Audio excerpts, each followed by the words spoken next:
questa natura incontaminata. C'è un luogo in Anglone, nel Coros, dove la tradizione si fonde con la formazione, la prima scuola di pastorizia della Sardegna, un posto dove la tradizione si incontra con le più moderne tecniche innovative. Per noi questo progetto è molto più di un semplice percorso didattico, è una testimonianza viva della cultura millenaria e della tradizione legata alla pastorizia in Sardegna. Formare nuove generazioni di pastori, abili custodi di un sapere ancestrale che si tramanda di generazione in generazione, preservando la biodiversità e contribuendo a disegnare i nostri paesaggi in maniera unica.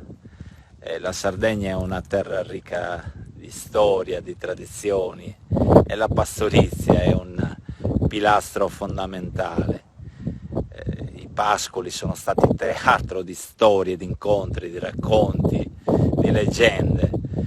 Noi come Galla, Anglona, Coros siamo fieri che la scuola proseguirà anche nei prossimi anni per dare continuità a questa iniziativa che ci vede e ci rende tutti orgogliosi della nostra cultura. La facciamo soprattutto per i più giovani, affinché possano vedere un futuro prospero partendo proprio dalle loro origini. Per tutti gli altri sono che intravedono questa possibilità e questa opportunità. Noi siamo felici di darvi il benvenuto.